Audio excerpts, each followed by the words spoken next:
Lendas da Natureza, voz Iba Mendes. A árvore que cantava, de Coelho Neto. Certa manhã o rei, que prometera a mão da princesa a quem conseguisse chegar ao reino das fadas, foi avisado de que certo mancebo desejava falar-lhe para referir episódios maravilhosos da viagem que empreendera ao país encantado, onde mortal algum jamais chegara. O rei ficou em alvoroçada curiosidade e todos os áulicos agitaram-se com a notícia, sendo imediatamente despachada a ordem para que o mancebo fosse introduzido na sala do trono, onde o monarca o esperava entre os nobres da sua corte. A princesa não desviava os lindos olhos da porta por onde devia entrar o ousado moço que, por seu amor, arriscara a vida entre gnomos e dragões, que tais eram os guardas das 7 portas de bronze da capital do reino das fadas, e sorriu alegremente comovida, com 2 rosas vivas nas faces, vendo aparecer o herói, que era jovem, formoso e senhorio. Inclinando-se graciosamente diante do rei e daquela que seria sua, se as provas confirmassem o que alegara, pôs-se a narrar a sua viagem, longa e penosa, por entre penhascos, através de campinas eriçadas de espinheiros, cheia de episódios interessantes, aos quais não faltaram combates que teve de travar com anões que surgiam aos milhares das moitas de violetas, com o ruído impertinente que era a voz de suas turbas, eristando espinhos que eram as suas lanças. Descreveu os imensos alfombrados jardins, as fulgurantes montanhas de cristal, os vastos palácios de jaspe e ônix, sustentados por fortes colunas de pórfiros e ladrilhados a ágatas e topázios. Falou dos gigantes, altos como torres, que guardavam rebanhos de carneiros de velo de seda lustrosa e chavelhos de ouro. Falou das formosas mulheres que tanta vez admirara nos prados floridos, banhando-se nas mansas ribeiras coalhadas de nenúfares, adereçando ginetes, mais alvos do que a neve, ou remontando-se em carros prefulgentes, que eram tirados por entre águias brancas. Todos ouviam-no interessados, e ao cabo da narração, como o rei pedisse uma prova, porque não bastavam palavras, mostrou o moço uma romã de ouro, cujas bagas eram preciosos rubis, dizendo havê-la colhido num pomar do palácio da rainha das fadas. O rei e a princesa admiravam o formoso fruto, quando um dos cortesãos, homem invejoso e que também pretendia a mão da donzela real, adiantou-se, dizendo: "O fruto é lindo, senhor, mas bem pode ter saído da oficina de algum ourives. Se veio de galho de árvore, outros iguais tenho eu visto em montras de joalheiros." Todos os cortesãos concordaram com o fidalgo, mas o rei, que simpatizara com o mancebo, pediu-lhe outra prova do que dissera. "Senhor", disse o jovem, "tenho comigo o bastante para convencer não só a vossa majestade, como a todos os nobres da corte." E fitando os olhos no invejoso, perguntou: "No vosso andar pelo mundo já vistes por acaso árvore que cantasse, desferindo acentos tão suaves como os desfere a mais afinada garganta?" "Confesso que não vi", não pôde deixar de responder o odioso fidalgo. E todos entreolhavam-se com visíveis sinais de dúvida. Alguns sorriram, tomando talvez por louco ao moço pretendente. Ele, porém, tirando do bolso da véstia uma semente, apresentou ao rei, dizendo: "Senhor, foi no parque do palácio da rainha das fadas que vi e ouvi a árvore que canta. Era linda noite de luar e animada pelos silfos luminosos, pequenino como lavandiscas, que iam de uma a outra flor. Uns sentavam-se nas pétalas, outros escondiam-se nas corolas, rindo, Eu caminhava quando ouvi o canto delicioso. Julguei a princípio que era uma das fadas que desafiava os roxinóis, mas um elfo esvoaçou sussurrando a uma pequena sílfide: é a árvore que canta. E eu, seguindo-lhe o voo, cheguei ao sítio onde ficava a árvore, e toda a noite, deliciado, deixei-me estar a ouvi-la, até que a manhã rompeu e a árvore calou-se. Trago comigo uma semente da árvore que canta. Plantei-a no vosso parque, e antes de uma semana tereis a árvore frondosa, provando com seus gorjeios a verdade que vos disse.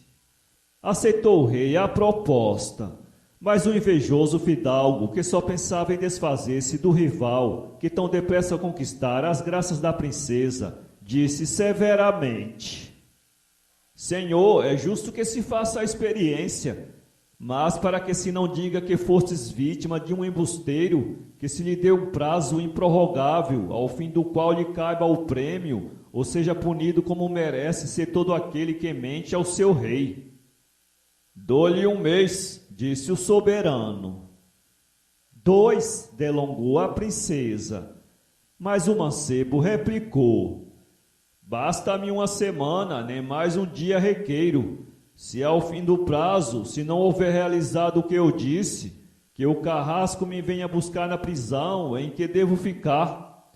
E assim dizendo, entregou ao rei a semente preciosa.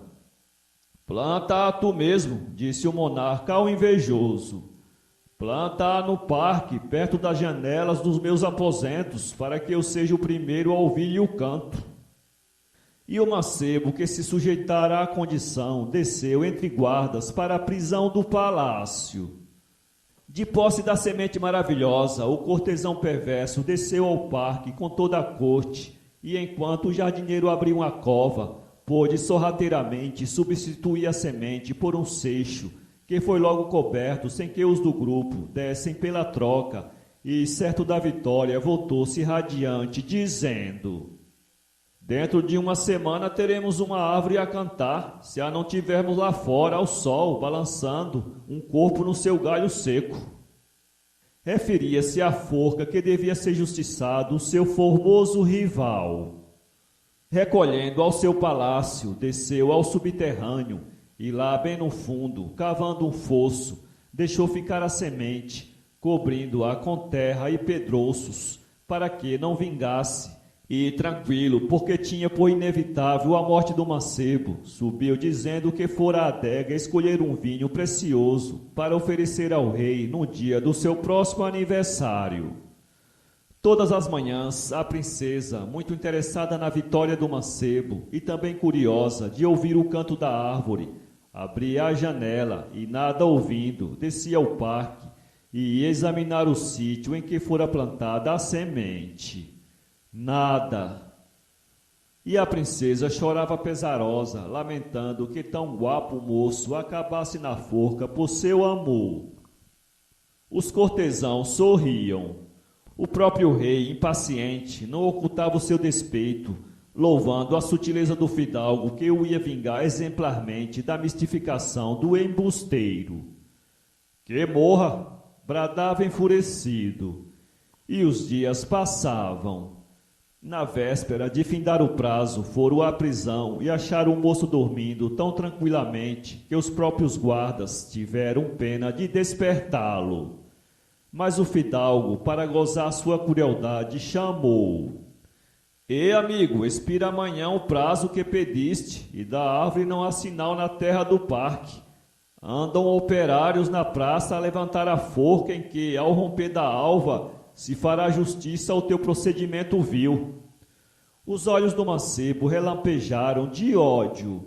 Logo, porém, contendo-se, respondeu serenamente ao fidalgo: se a semente foi plantada, a árvore cantará antes da minha morte. E de novo deitou-se nas palhas do cárcere. Ao alvorecer do dia fatal, as trombetas soaram, chamando os burgueses à grande praça, onde fora levantada a forca. A tropa estendia-se em 2 alas, desde o Palácio Real até o sítio do Suplício.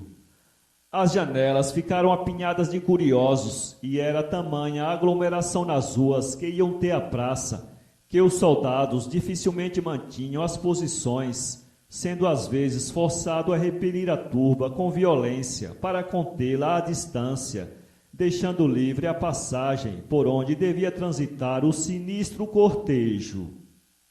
O Palácio do Invejoso dava a frente para a praça, fronteiro ao paço, em cujo balcão o rei e a princesa, cercados de camaristas e damas, esperavam o condenado.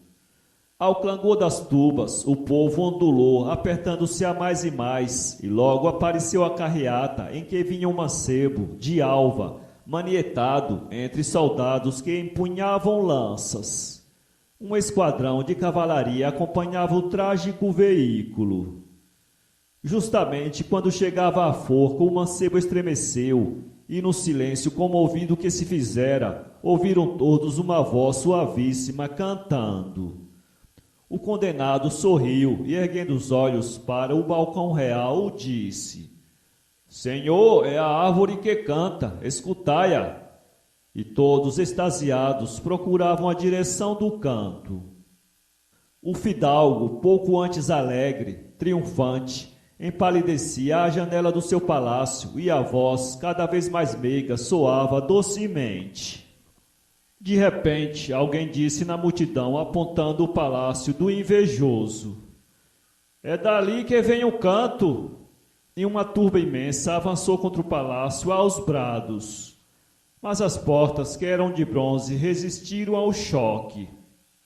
O rei, então, que começava a suspeitar do fidalgo, desceu à praça e, entre os seus arqueiros, intimou o vassalo a abrir-lhe as portas.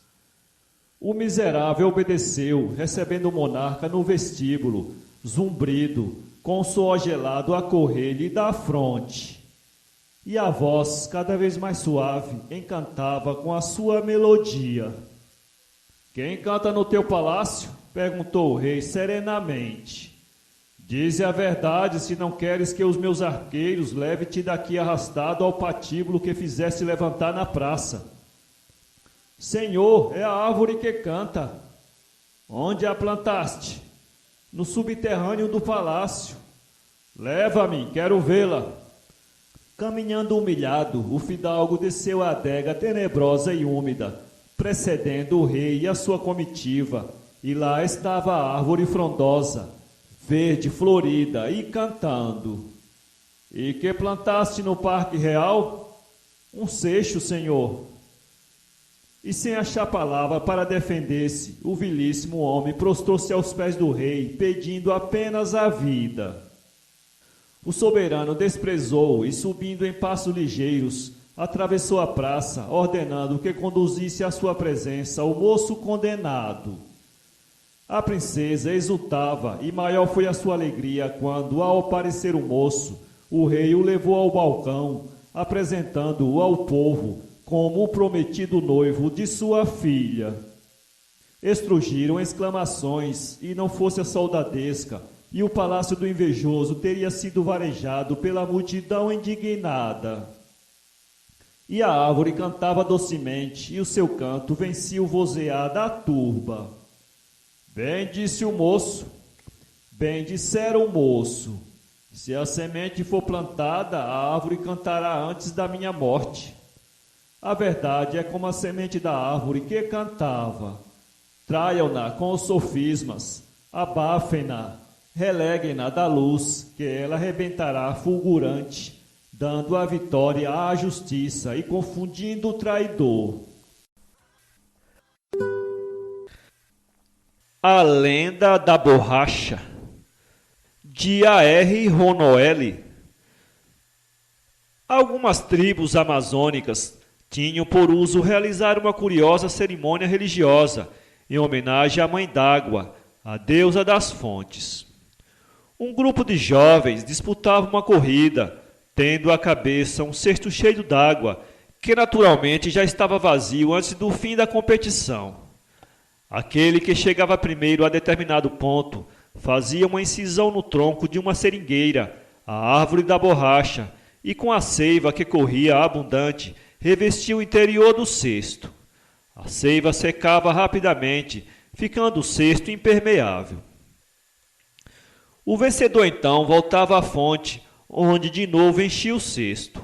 Formava-se depois uma grande procissão com ele à frente, levando o seu cesto cheio da água assim consagrada até a oca do feiticeiro, que aguardava para seus encantamentos. Essa cerimônia simbólica era feita em memória da libertação de Ara.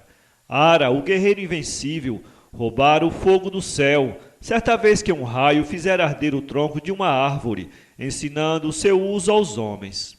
Tupã, indignado com a sua audácia, punira-o com um castigo terrível.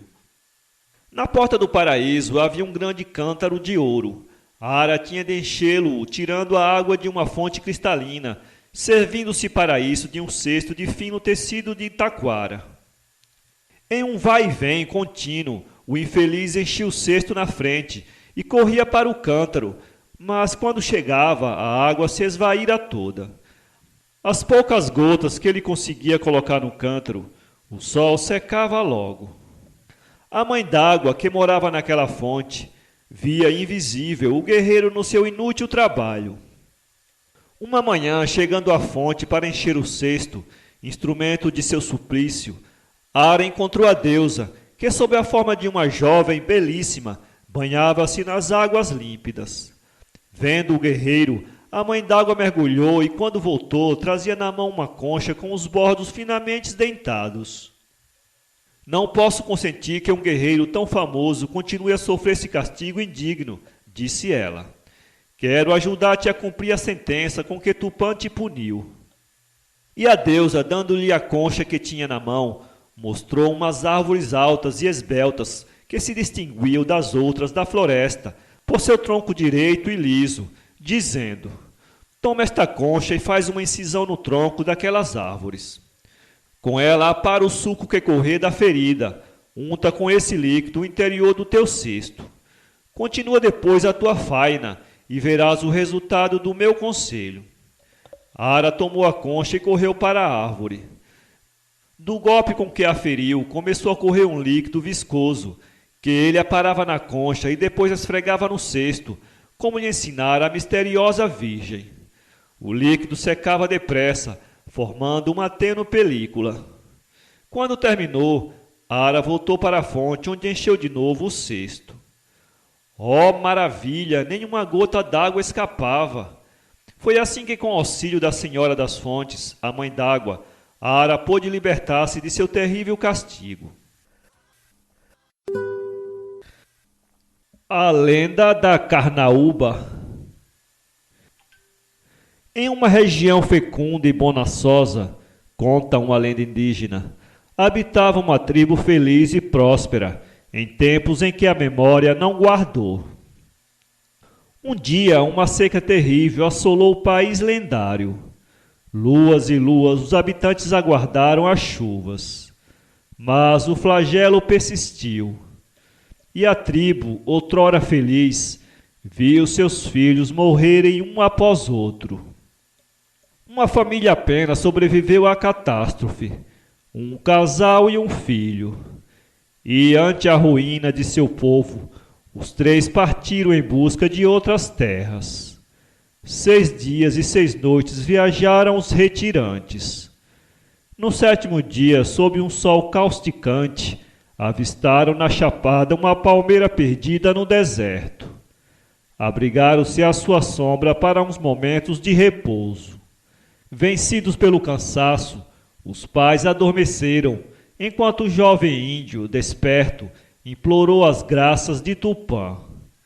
Nesse momento, no alto da palmeira, entre suas folhagens, surgiu uma mulher morena e bela. Meu nome é Carnaúba, disse ela. Como a tua, a minha tribo foi destruída pela seca. Quando morri, Tupã, apiedado, me transformou nessa palmeira, para que protegesse nossos irmãos de raça. Toma do teu machado e me corta. Do meu estipe tirarás o palmito e terás alimento. Com minha palha construirás teu abrigo. Da minha cera farás velas e terás luz. O meu fruto plantarás e outras palmeiras surgirão para o teu povo. Assim fez o jovem índio. Em alguns anos, o deserto se transmudou num palmeiral farfalhante. A família transformou-se em clã. A vida voltou a ser feliz. E o jovem índio, agora envelhecido, partiu para levar às outras tribos sementes da palmeira de Tupã, que passou a se chamar a Árvore da Vida. A Lenda do Arroz, de Vicente Guimarães. A plantação de chá era tradicional na pequena aldeia de Lingsing, na China. As culturas passavam de pais para filhos e outras ocupações quase não tinham os homens daquele lugar. Quando a lavoura corria bem, havia fartura e alegria. Quando o tempo ou as larvas prejudicavam a plantação, a tristeza invadia os corações dos habitantes que, muitas vezes, chegavam às portas da miséria. No ano em que se passou a história aqui narrada, quando já se aproximava a época da colheita, caiu forte aguaceiro, que durou 8 dias, sem nenhuma trégua, ao menos de 5 minutos. O rio transbordou e as águas invadiam as casas. Os moradores, desesperados, fugiam lastimando a sorte. Quando passou a chuva e as águas desceram, Lingsing estava abandonada. Apenas Fuxen conservou-se em casa com sua família. Durante a tempestade, de joelhos, com a mulher e filhos, implorava o perdão de Deus e confessava-se merecedor daquele castigo. Não desejava abandonar a casa de seus antepassados e pedia ao Criador que lhe desse forças para recomeçar o trabalho. As águas desciam lentamente e a terra continuava molhada, impossibilitando nova cultura de chá. Fuxen não desesperou. De joelho, implorou novamente a proteção divina. O sol descambava por trás dos montes e o chinês, depois de percorrer a lavoura devastada, ao aproximar-se de casa, elevou os olhos aos céus. Que maravilha! Apareceu-lhe um anjo e entregou-lhe um punhado de sementinhas, dizendo: O Senhor está satisfeito com a sua resignação e confiança. Manda-lhe estas sementinhas, que devem ser plantadas nos terrenos encharcados. Novo alimento e nova fartura de riqueza surgirão daí. Sua fé salvou-o. Fuxen recebeu a encomenda trazida pelo anjo e já esboçava um agradecimento quando o mensageiro do Senhor desapareceu. Chamando a mulher e os filhos, contou-lhes o que se passava e juntos deram graças a Deus. Terminada a prece, Fuxen mandou seu filho mais velho de barco pelo rio cercar os amigos que haviam abandonado Lingsing e oferecer-lhe a semente do céu. Arrostando os perigos da correnteza, o chinesinho cumpriu a missão que lhe dera o pai. Mas infrutífero tinha sido todo o seu esforço. Nenhum emigrante acreditou nas palavras do moço. Alguns mais exaltados diziam que a aldeia fora amaldiçoada e que Fuxen era feiticeiro. Sem mais argumentos para convencer os amigos, o jovem chinês retornou à casa paterna, onde ajudou o pai a semear a terra alagada. Poucos dias depois, a plantazinha brotou, tenra e delicada. Fuxen, sempre confiante nas palavras do anjo, aguardou que a planta crescesse, pendoasse e produzisse o alimento prometido pelo Criador. Depois da colheita, semeou novamente mais arroz na terra e, aos poucos, foi transformando todo o vale em cultura de arroz.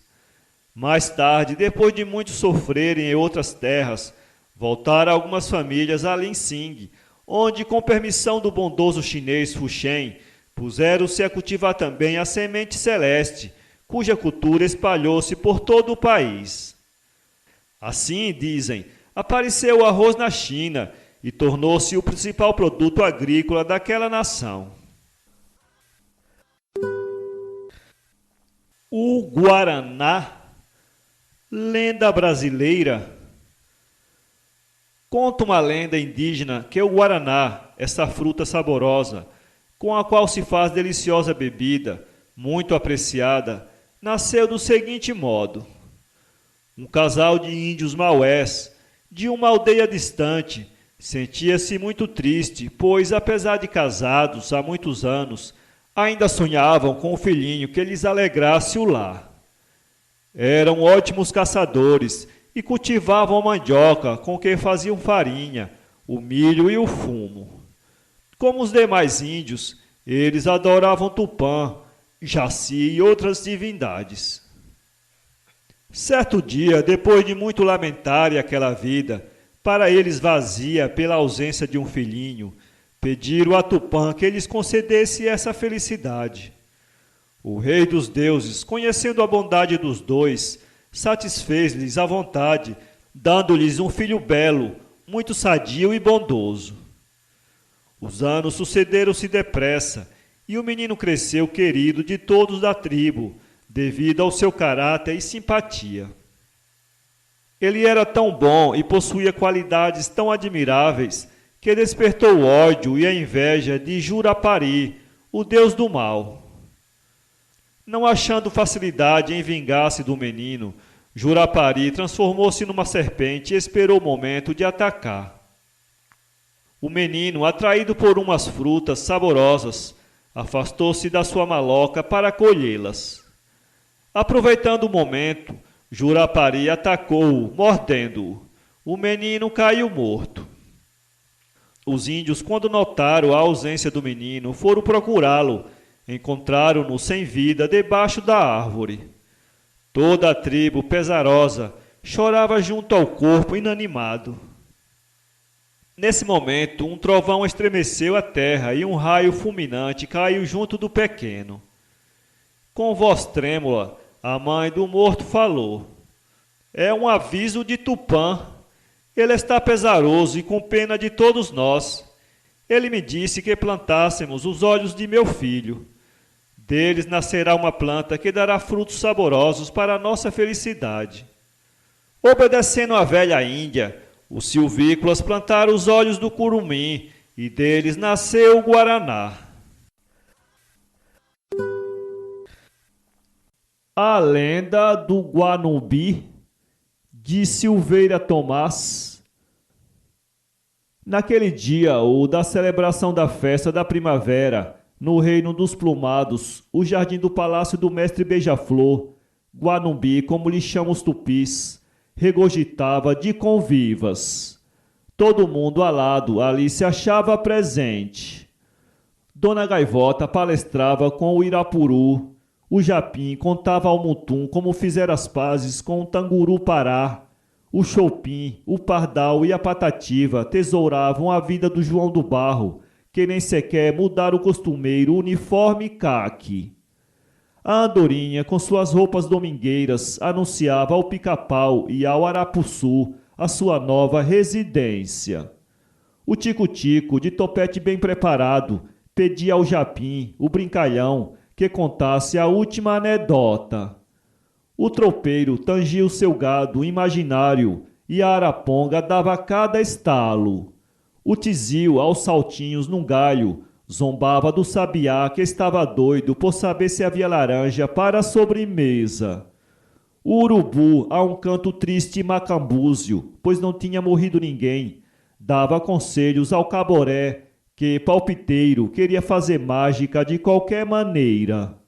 A cigarra, o coleiro, o caboclinho, o chanchão, o periquito, o gaturamo, a cambaxirra, formavam noutro canto um bloquinho álacre. O João Barbudo, de barba feita, e o João Bobo, esperto como um raio, discutiam a excelência de sua prole.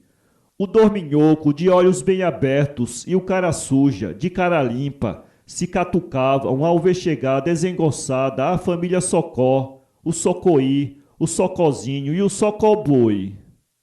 A viuvinha, toda de branco, dizem até que vai casar outra vez, cochichava no ouvido de seu futuro noivo, o casaca de couro. O papagaio, de lauda em punho, estudava o improviso com que havia de saudar a primavera.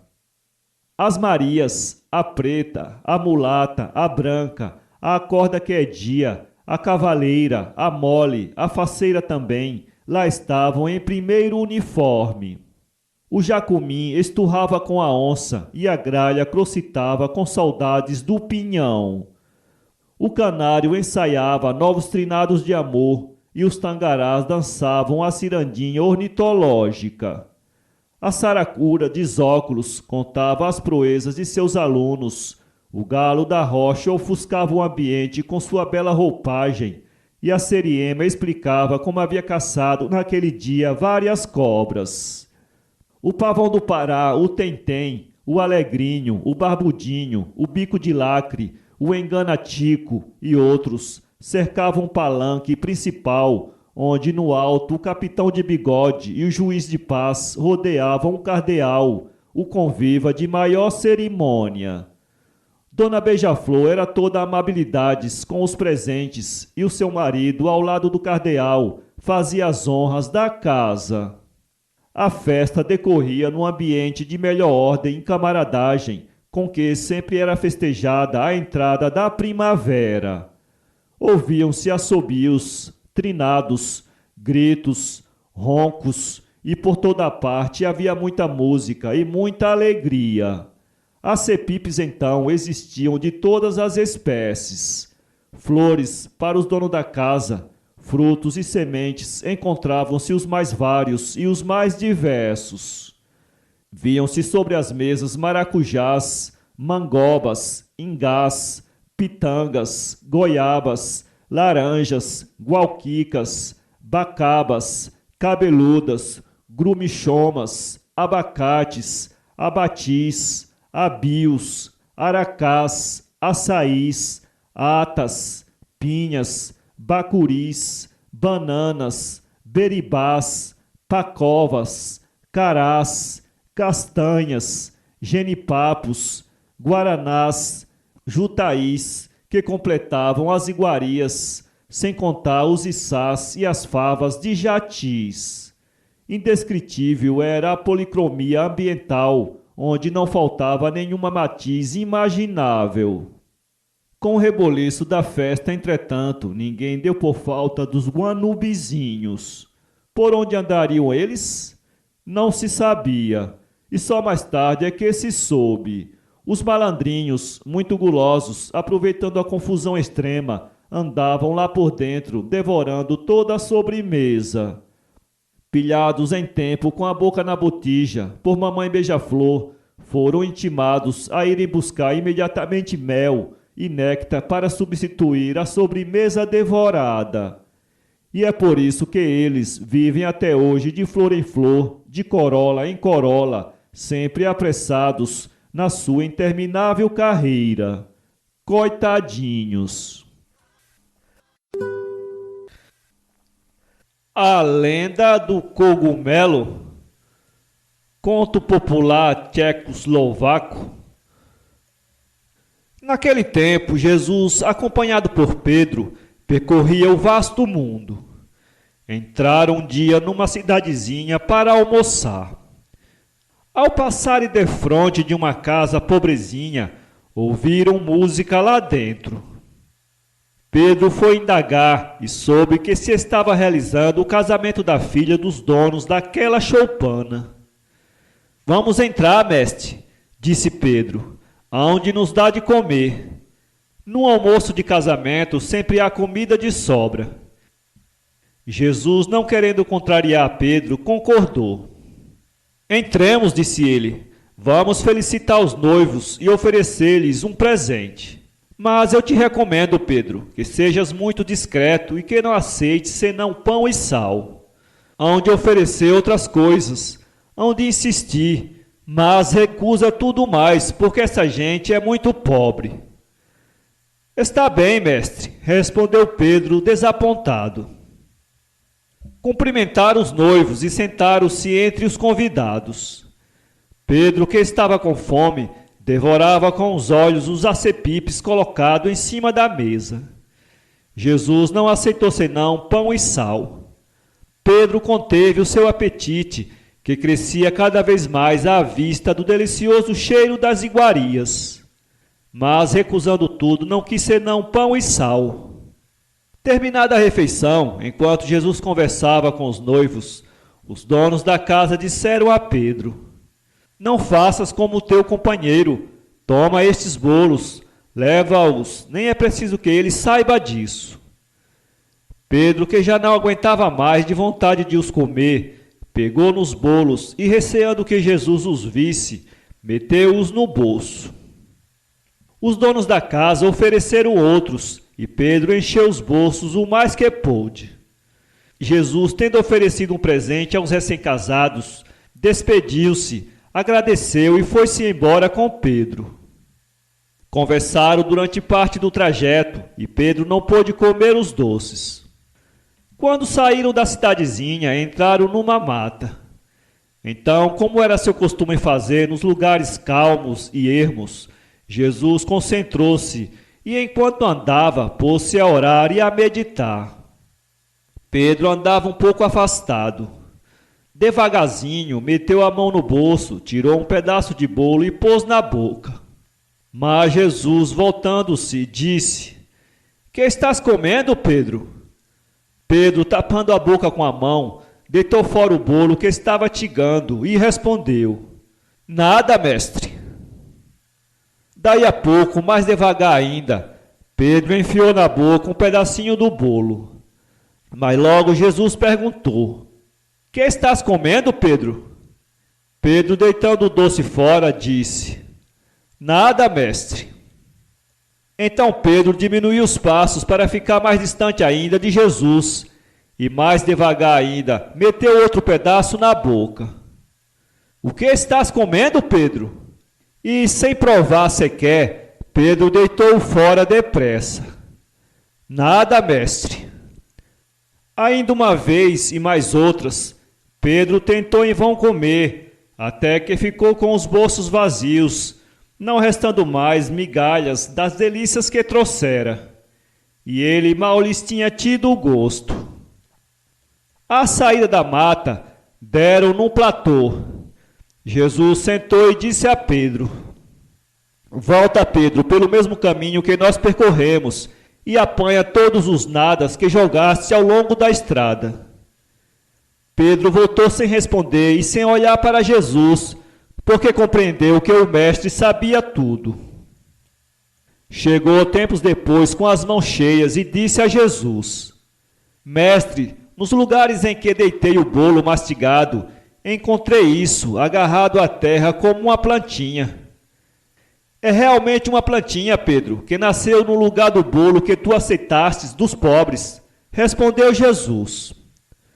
Continuaram a viagem.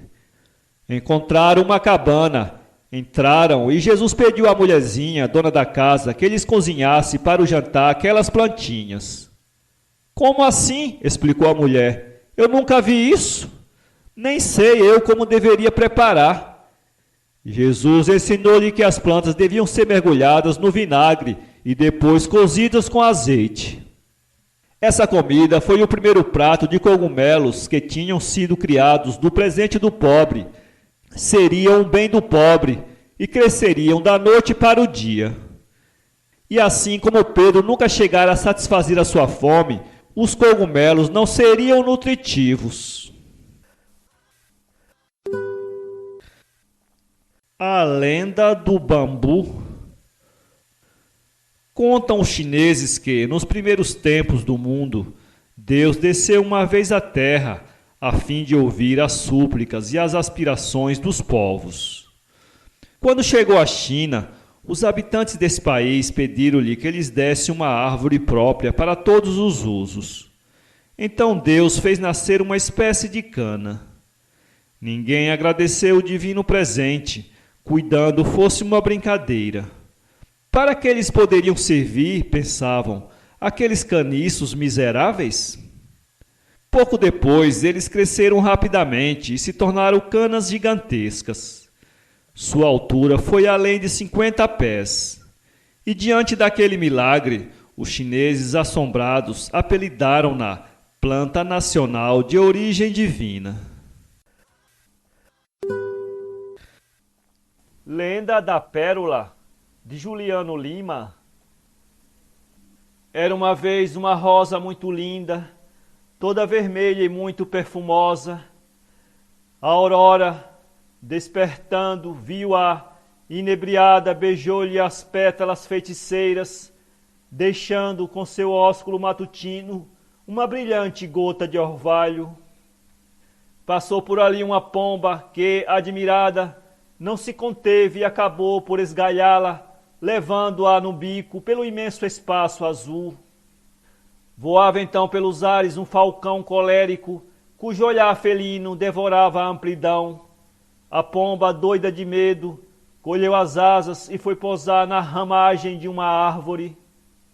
Ao lado rugiu o mar em ondas empinadas, uma vaga se ergueu ameaçadora e a pomba, penetrada de terror, fugiu célere, enquanto a rosa flutuava no mar. Milhares de ostrazinhas, reverberos das águas, contemplavam a gota brilhante que a rosa abandonou. Lucitremiam de pasmo e inveja. "Que linda!" exclamou uma. "Como és pequenita!" observou outra. "Vem conosco!" gritaram, levando-a gentilmente. E a gotazinha brilhante, fitando-as timidamente, rolou pelo mar afora, sem saber para onde ia. De repente pararam as ostrazinhas e bradaram: "Escondemo-la aqui!" E dirigindo-se à gota: "No palácio que lhe destinamos será rainha, receberá o nome de Pérola, que atrairá a ambição dos homens. Quem quiser conquistá-la terá que enfrentar o feroz embate do oceano. Entre nesta concha, para que o fundo tenebroso do mar seja o seu reino e o túmulo de muitos que sua mão cobiçarem." Conta uma lenda italiana que foi assim que nasceu a pérola. A lenda da mandioca. Zatiamari e sua mulher Cocotero tiveram um casal de filhos, um menino, Coioiê, e uma menina, Atiolô. O pai amava o filho e desprezava a filha. Se ela o chamava, ele respondia por meio de assovios, nunca lhe dirigindo a palavra. Desgostosa, a menina pedia à sua mãe que a enterrasse viva, visto que assim seria útil aos seus pais. Depois de longa resistência ao estranho desejo, a mãe acabou cedendo e enterrou a filha no meio do cerrado. Porém, ali não pôde resistir devido ao calor e rogou que a levasse ao campo. Também aí não se sentiu bem. Mais uma vez suplicou que a mudasse para uma cova aberta na mata, onde se sentiu à vontade. Depois recomendou à mãe que somente voltasse os olhos para ela quando gritasse. Depois de muito tempo, gritou, e a mãe, voltando-se rapidamente, viu no lugar onde enterrara a filha um arbusto muito alto, que logo se tornou rasteiro. Tratou da sepultura, limpou o solo e a plantinha foi se tornando cada vez mais viçosa. Mais tarde, Cocotero arrancou do solo a raiz da planta. Era a mandioca que mais tarde tornou-se cultivada pela maioria dos indígenas, constituindo um alimento quase que indispensável. Bons frutos. Fábula moral de Luiz Gonzaga Fleury. À margem de uma estrada cresciam duas árvores lado a lado, a aroeira e a laranjeira. Quando a laranjeira estava carregada, os garotos vadios atiravam-lhe pedras e maltratavam-na, a fim de derrubarem as laranjas. A pobre, pouco a pouco, ia ficando com seus galhos quebrados e quase sem folhas. Vendo-a nesse estado, disse-lhe a orgulhosa aroeira: "Como você é infeliz, amiga! Vive sempre desfolhada. Não é como eu, que sou respeitada." "É verdade", respondeu a laranjeira. Mas você deve saber que só se atiram pedra às árvores que produzem bons frutos.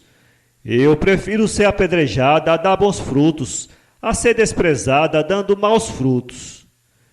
E a invejosa aroeira calou-se com a boa lição que recebeu. A lenda do sândalo. Havia muitos anos na Índia, um lenhador que ganhava penosamente a sua vida. Todos os dias, ao nascer do sol, saía ele em caminho da floresta, à procura de árvores para cortar. Trabalhava até tarde e, cansado, voltava a casa ao escurecer. Mas a lenha mal lhe dava para sustentar a família, e na casa do lenhador reinava uma grande miséria. Uma manhã estava ele cortando os galhos de um formoso baobá, árvore de fruto muito agradável. Quando ele foi dando o primeiro golpe com o machado, apareceu um velho de longas barbas brancas que falou: "Que fazes, homem? Não sabes que é proibido tocar nas árvores sagradas? Mereces um castigo pela tua audácia." "Senhor", balbuciou o lenhador, "perdoai-me. A miséria me impelia a cortar o baobá. A sua madeira é vendida como relíquias e eu pensei que alguns galhos me bastariam para remediar a minha miséria." "A tua situação é tão angustiosa?" perguntou o velho. "Horrível! Tenho apenas um pedaço de pão para dar aos meus filhos." "A tua culpa merece perdão. Vais, mas promete-me não tocar mais nos baobás." "Prometo." "Bem", continuou o velho, "em paga de tua promessa, toma estas sementes. Planta-as em frente à tua cabana. Dela sairá uma árvore que assegurará o teu bem-estar e a tua felicidade." O lenhador voltou à sua pobre choça e, cheio de esperança, plantou as sementes. Os dias e os meses iam passando e a planta foi crescendo prodigiosamente. Passou o inverno, passou a primavera e a árvore foi crescendo, crescendo até que ficou uma grande árvore. Mas, ó desilusão! Nem a flor maravilhosa, nem a fruta rara apareciam. Era como todas, de abundantes folhas, de largos ramos, mas nada de extraordinário havia nela. O lenhador perdeu a esperança que o fazia vibrar no momento em que plantou a semente. Agora vivia a maldizer-se e maldizia a promessa que fizera de não tocar no sol dos boabás da floresta. "Que valem os galhos?" dizia com os seus botões. "Irei ao bosque e cortarei a árvore sagrada." Mas antes disso, murmurou, lançando um olhar rancoroso à árvore que plantara e que enganara a sua ilusão: "Eu te cortarei a raiz, árvore maldita." Tomou o machado e descarregou um forte golpe sobre o tronco. Rangeram as ramas, caíram as folhas e um perfume suavíssimo espalhou-se pelo ar. O lenhador deteve-se surpreendido, aproximou-se, arrancou o machado, saltaram-lhe estilhaço que, caindo nas suas roupas, a impregnaram de um cheiro delicado e perturbador. Nesse momento passou um sopro de brisa.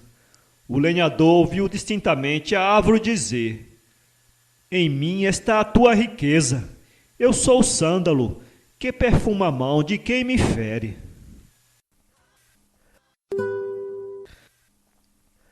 A lenda do mate. Era no tempo em que o Brasil, ainda menino, gostava de ouvir histórias maravilhosas.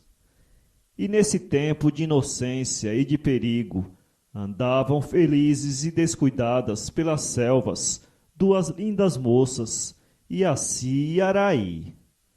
Em Iaci viam a própria imagem da lua a passear na terra. Em Araí viam a nuvem companheira do suave astro da noite.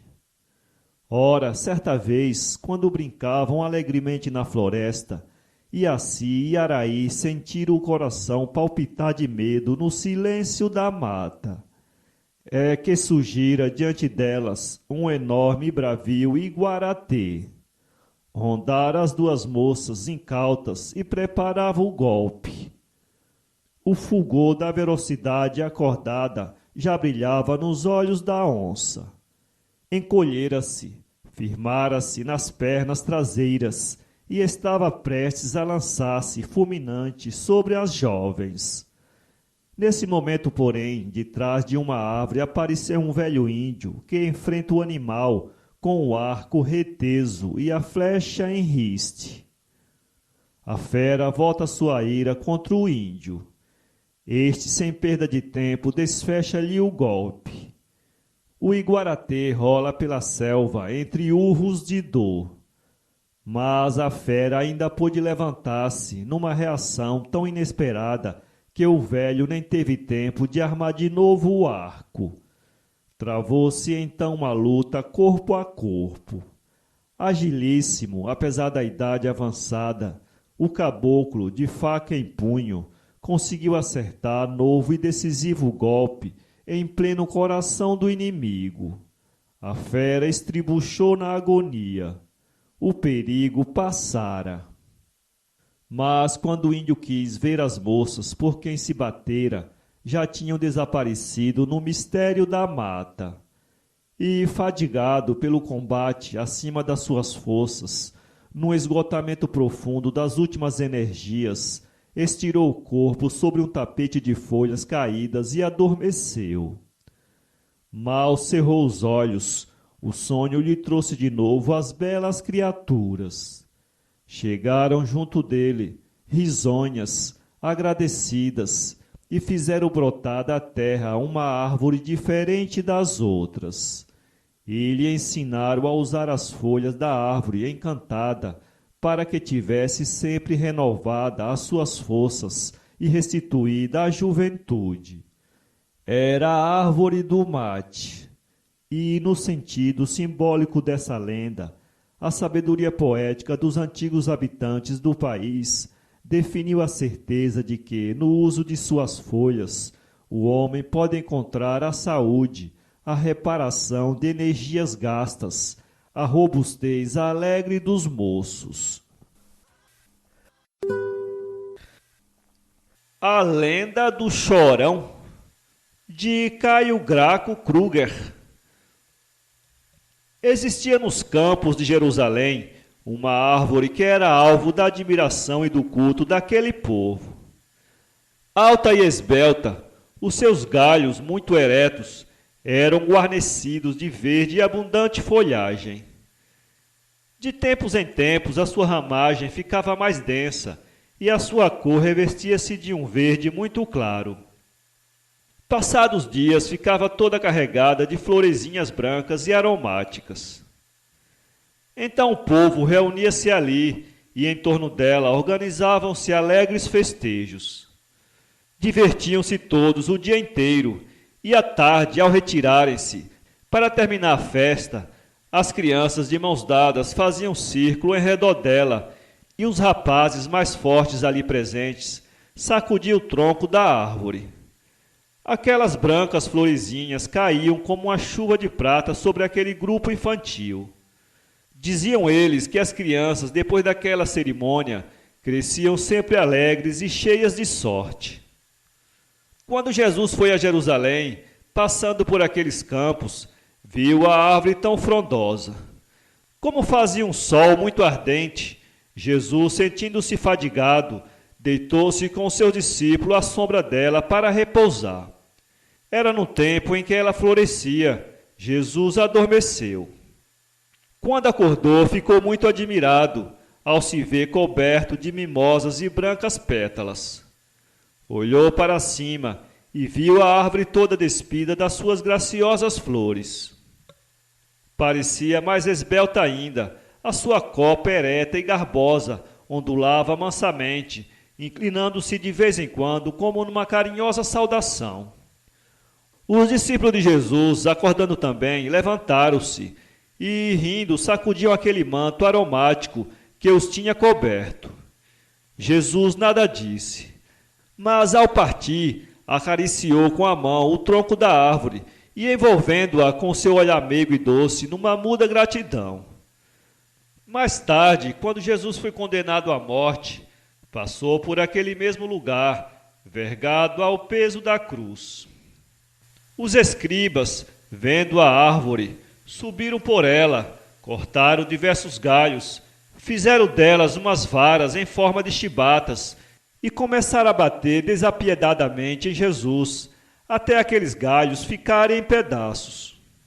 No dia seguinte, as pessoas que ali passavam, habituadas a verem aquela soberba árvore, pararam assombradas. Que transformação estranha se operara nela! Perdera aquela encantadora cor verde e agora tinha uma cor amarelada, como se estivesse murcha. Os seus galhos, primeiro tão eretos, pendiam tristemente até o chão. E a copa, elegante e orgulhosa, estava vergada como ao peso de uma grande dor. O que mais assombro, porém, causava eram as suas flores. Já não tinha aquela cor branca tão pura. Eram roxas, de dor e de saudade. E quando o vento a agitava, os galhos se mexiam lentamente, e ouvia-se um rumor como de um soluço baixinho e doloroso.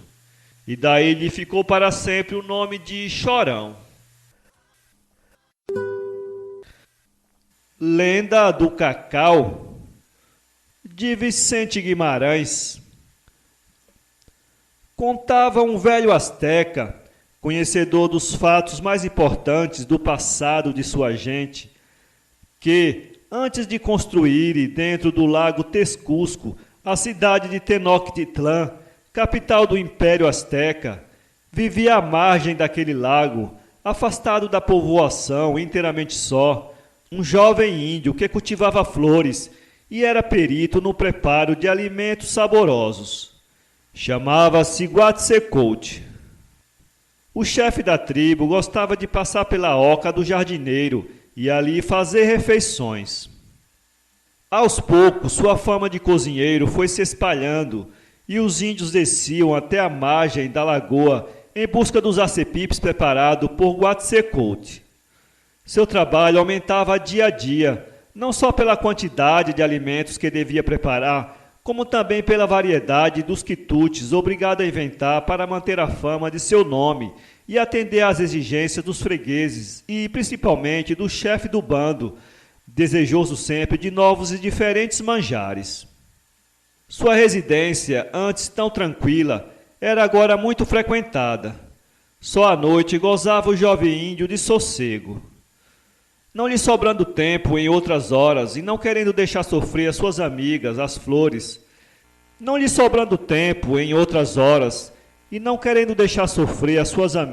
as flores, dedicava parte das horas de seu sono para, com devoção, carinho e amor, cuidar de suas plantas.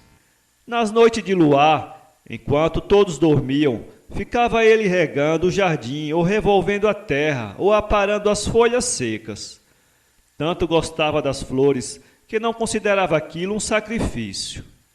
Assim vivia o jovem índio em sua afastada casinha, rodeada de flores, à margem da lagoa, quando recebeu a visita da filha do cacique, a linda Florezuma, que fora conhecer o jardim de flores perfumadas.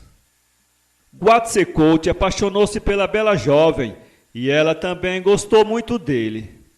Passou a visitá-lo frequentemente, com ordem de seu pai. Quando o índio foi falar ao cacique que pretendia desposar sua filha, este, para consentir no casamento, exigiu que Quetzalcoatl lhe preparasse um alimento de sabor diferente e mais delicioso que todos os que já havia comido. Só quando ele preparasse esse novo manjar, teria a mão de sua amada. O índio ficou satisfeito com aquela imposição, pois supunha ser fácil contentar o paladar do chefe da tribo. Mas a coisa assim não aconteceu. O cacique era por demais exigente. Quetzalcoatl imaginou os mais esquisitos pratos, mas nenhum satisfez o paladar do pai de Florezuma. Finalmente, quase desanimado, estava uma noite de luar entre as suas flores, vendo se nelas encontrava o ingrediente necessário ao preparo do alimento que lhe permitisse a posse de sua amada, quando, trazido por um raio de luar, surgiu à sua frente Luau Zoukout, o jardineiro do Éden, que lhe falou: como você ama as flores e delas não se descuidou, mesmo faltando-lhe tempo, quero compensar sua dedicação, trazendo-lhe estas sementes que, secadas ao sol, amassadas e convertidas em pasta mole, constituem o alimento dos deuses. Você plantará algumas e usará as demais no preparo do quitute que oferecerá ao cacique. Das sementes plantadas brotarão arbustos que florirão e frutificarão, fornecendo-lhe sempre o alimento dos deuses. O índio agradeceu a dádiva do jardineiro do Éden, plantou alguma semente e, com as outras, preparou o novo alimento para o cacique. Na lua seguinte, Florezuma e Guaticote casaram-se e viveram muito felizes. Quando morreu o cacique, já os cacaueiros produziam frutos que serviam para a alimentação do jovem índio e sua esposa. Guaticote teve que disputar com outros índios o posto vago com a morte de seu sogro. Foi o mais valente e o mais forte de todos. A semente maravilhosa muito contribuiu para desenvolver suas forças. Resolveu então o novo cacique cultivar amplamente a nova planta, difundindo o uso do cacau entre toda a tribo, para aumentar a força e a resistência de seus guerreiros. Assim foi que o cacau tornou-se alimento comum entre os astecas. Lenda das águas. Um jovem caçador enamorou-se de uma moça bonita. Como ele era o orgulho da tribo, seu pedido foi prontamente aceito. Mas na manhã do casamento, a noiva desapareceu. O jovem caçador jurou encontrá-la. Preparou-se e seguiu por uma longa estrada que conduzia a uma alta montanha, a qual ele subiu com grande sacrifício. Foi ter a um lago onde estava uma canoa de pedra branca. Nela embarcou. De súbito surgiu ao lado, numa outra canoa, a sua noiva, bela e pálida como a deixara da última vez. Com o mesmo gesto moveram as embarcações, ambas de pronto, rodeadas por outras, onde estavam muitas almas, algumas das quais apresentavam sinais de cansaço. Outras, onde iam crianças, deslizavam céleres pelo lago. Em dado momento, o mestre da vida deteve com sua mão invisível a canoa do rapaz e lhe disse: volta ao teu país. Quando teu dever estiver cumprido, encontrarás aqui a alma que te é propícia, a qual estará mais feliz aqui conosco. O caçador estremeceu, compreendendo que a sua amada tinha morrido e estava no reino das águas profundas. Atirou-se então no lago e ninguém mais o viu.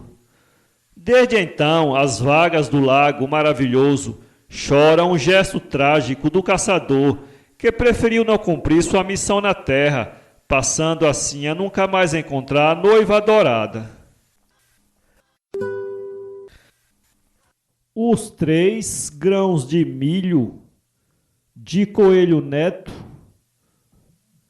Certo mancebo, cuja infância venturosa fora o mimo dos pais, perdendo-os, achou-se no mundo sem amparo nem conselho, tendo por haveres as terras férteis de um sítio, onde havia um paiol abarrotado de milho. Julgando que nunca se esgotaria tamanha provisão, deixou-se ficar em casa, a comer e a dormir, vendendo a quem o buscava o milho que herdara.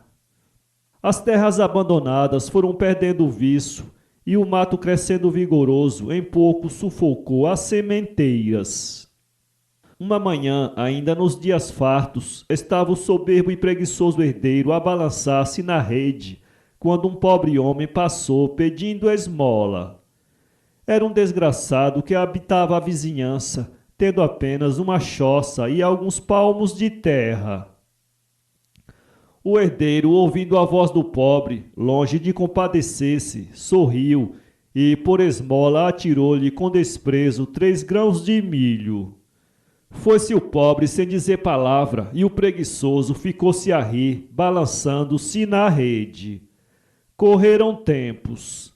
Já o mato bravo chegava a casa e o rapaz, fiado sempre no paiol de milho, vivia descuidadamente, quando, recorrendo ao celeiro, achou-o vazio, porque toda a provisão havia passado às mãos dos compradores.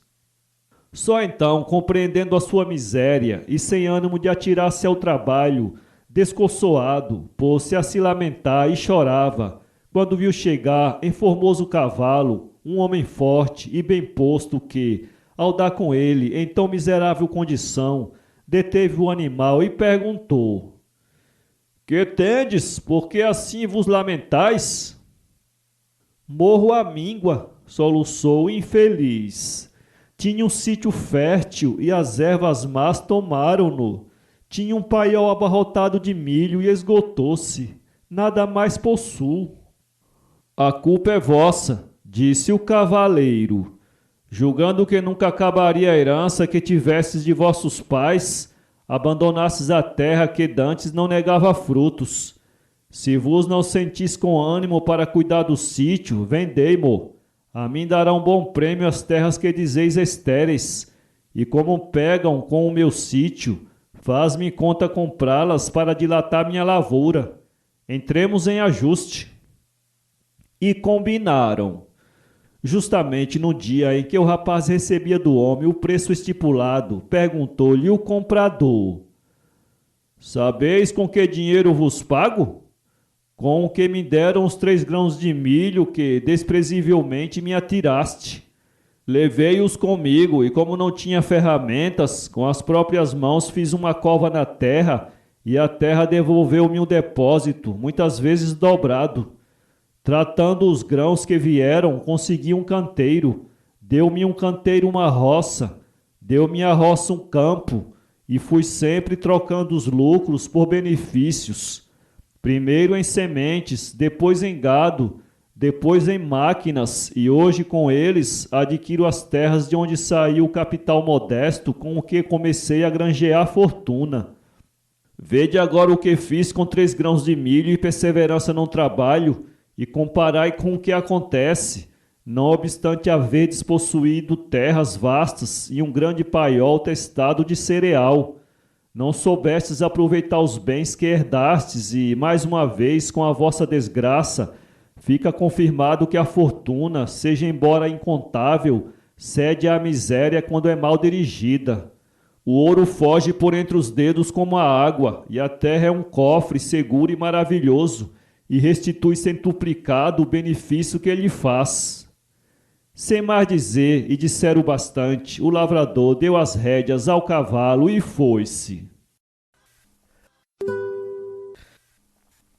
O vento e o mar de basto cordeiro. Era um dia muito ventoso.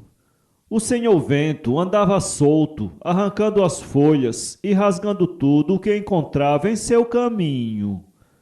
Chegando perto da praia, não achou mais nada para estragar. Começou a levantar as espumas brancas das ondas muito alto, para depois deixá-las cair, fazendo um grande barulho. Bons dias, senhor vento, disse o mar. Bons dias, respondeu o velho. Mas estou muito atarefado. Quer vir comigo? Com prazer, respondeu o mar. O menino que estava brincando na praia, ouvindo isto, disse: se o vento vai brincar com o mar, vamos ter mau tempo, e eu é que não fico aqui mais. Que bom tempo, disse o vento, que queria prosa. Esplêndido, respondeu o mar, que mergulhou a cabeça e começou a embalar-se de um lado para o outro. Os navios começaram a jogar e os marinheiros diziam aborrecidos: O mar está agitado e nós não chegamos a tempo. Quando o mar ouviu isso, ficou orgulhoso e empinou-se todo, fazendo uma onda maior. Que notícia me traz da terra, senhor vento? Eu não vejo senão o que está perto daqui. Outro dia uma menina caiu dentro e ela teria se afogado se eu não tivesse tido pena e não tivesse atirado com ela na praia. Disse o mar. Eu não sei nada, respondeu o vento. Outro dia eu fiz uma ventania terrível, atirei casas embaixo, arranquei árvores. Outro dia eu fiz uma ventania terrível, atirei casas embaixo, arranquei árvores. Contava o vento, levantando-se muito, cheio de si. O mar olhou para o vento e disse com tristeza: Os homens não gostam do vento, que é mau para eles, mas gostam de mim, que sou mansinho. Ah, ha, ha! Riu-se o vento às gargalhadas. Como é que os homens haviam de navegar se não fosse eu? Senhor vento, se vamos a ver qual de nós é mais útil ao homem, eu lhe garanto que sou eu. Todos os homens morreriam se não fosse eu. De onde viria a chuva? As fadas pequeninas vêm onde eu estou e enchem os seus baldezinhos de prata com a água e vão derramar onde é preciso, disse o mar. Os meninos gostam de mim porque faço os balões e papagaios subirem muito alto, disse o vento. Pode ser, mas os meninos não morreriam se os seus papagaios não voassem, respondeu o mar. Aí o vento não soube o que dizer, ficou um pouco embaraçado. O mar teve pena dele e começou a consolá-lo com boas palavras. O vento sentiu-se comovido e deu um beijo no mar e assim se separaram. O mar suspirou. O vento é áspero e bruto, mas não é mau. O vento afastou-se, pensando no que o mar lhe dissera, e jurou não fazer mais mal a ninguém. Em caminho encontrou uma criancinha dentro de um berço e começou a embalar o berço com delicadeza até adormecer a criança. É por isso que não há mais ventanias fortes desde que o mar e o vento se tornaram amigos. O milagre do trigo. Era uma vez um homem muito mau, que tinha mau gênio e que era casado com uma mulher tão boa, tão generosa, que seria santa se houvesse santas cá pela terra. Esse homem era um caseiro numa fazenda onde se avistava ainda um velho solar de gente fidalga.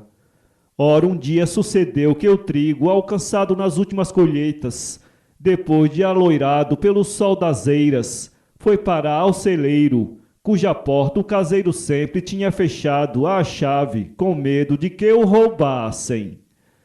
Como, porém, não quisesse andar constantemente carregado ou porque desejasse experimentar o que a mulher fazia, esse mau homem chamou a esposa e entregou-lhe a referida chave, dizendo com ares ameaçadores: Aqui tens, ficas responsável pelo celeiro onde eu meti o trigo.